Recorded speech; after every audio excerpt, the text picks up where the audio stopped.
নমস্কার বন্ধুরা, বিনা রান্নাঘরে আপনাদের সবাইকে স্বাগত। আজ আমি এনেছি দুর্দান্ত স্বাদের একটা কুমড়ো শাক ও মটর ডালের রেসিপি। এই কুমড়ো শাক আর মটর ডালের রেসিপিটা কিন্তু মাছ মাংস ছেড়েও খুব ভালো লাগবে খেতে।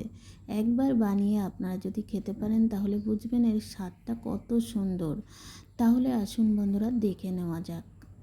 এই দেখো, রেসিপি বানানোর জন্য এখানে একদম কচি কচি একদম কুমড়ো শাকের ডগা নিয়ে নিয়েছি, আর এখানে নিয়েছি সারা রাত ভিজিয়ে রেখেছিলাম মটর ডাল, আর এখানে আলু বেগুন।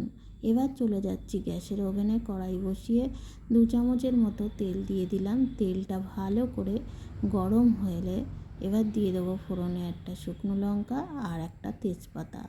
শুকনো লঙ্কাটা একটু ভাজা ভাজা হয়ে গেলে এখানে ফোড়নে দিয়ে দেবো 1 চামচ পাঁচফোড়ন। পাঁচফোড়ন থেকে একটা সুন্দর গন্ধ ছাড়লে এখানে দিয়ে দেবো লম্বা লম্বা করে রাখা আলু। আলুটা ভালো করে ফ্রাই হয়ে গেলেই এখানে বেগুনটা দিয়ে দেবো।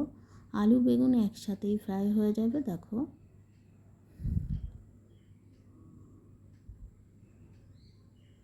বন্ধুরা দেখো, আর এখানে দিয়ে দেবো আমি 1 চামচের মতো আদা বাটা।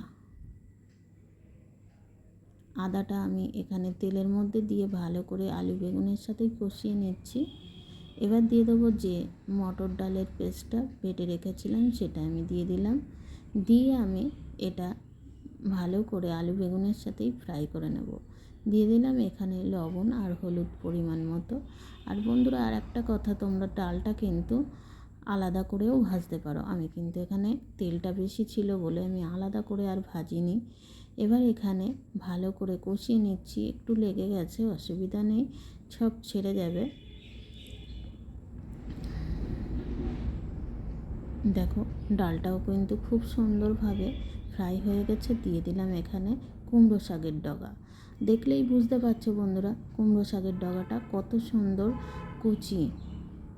এবার ভালো করে কুমড়ো শাক দিয়ে ভালো করে মিশিয়ে নিলাম আলু বেগুন আর ডালের সাথে। ভালো করে মিশিয়ে এখানে আমি কিছুক্ষণ ধরে ঢাকা দিয়ে রাখবো। বন্ধুরা, আর একটা কথা, আমি কিন্তু 3 বছর হয়ে গেল আমি এই লং ভিডিওর ভিউজ একদমই পাচ্ছি না। মাঝে আমি অনেক দিনই ছেড়ে দিয়েছিলাম, ভালো লাগে না ভিডিও বানাতে। দেখো, ভিডিও বানাতে কিন্তু খুবই কষ্ট হয়, যদি ভিউজ না আসে তাহলে কিন্তু একটু ভালো লাগে না। দিয়ে দিলাম ধনে গুঁড়ো 1 চামচের মতো, আর দিয়ে দিলাম এখানে মরিচ গুঁড়ো 1 চামচের মতো, আর দিয়ে দিলাম কাশ্মীরি লঙ্কার গুঁড়ো। আর এটা কিন্তু অপশনাল, তোমরা না চাইলে এটা বাদ দিতে পারো। এবার দেখো, এবার সামান্য গরম জল দিয়ে দিলাম।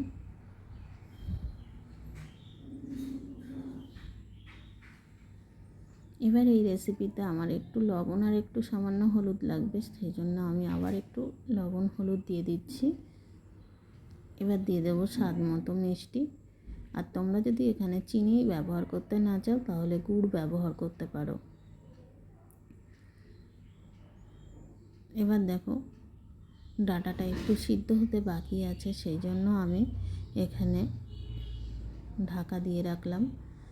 ঢাকা খুলে দেখো, একদমই সিদ্ধ হয়ে গেছে। রেসিপিটা একদমই কমপ্লিট হয়ে গেছে বন্ধুরা। দেখো, একটা ভিডিও বানাতে কিন্তু খুবই কষ্ট হয় বন্ধুরা। প্লিজ তোমরা যদি একটু ভালো লাগে তাহলে প্লিজ শেয়ার করো। এবার একটা স্পেশাল ভাজা মশলা দিয়ে আমি নামিয়ে নেব। এই ভাজা মশলাটা কিন্তু আমি বলে দিচ্ছি, ধনে জিরে আর শুকনো লঙ্কার গুঁড়ো।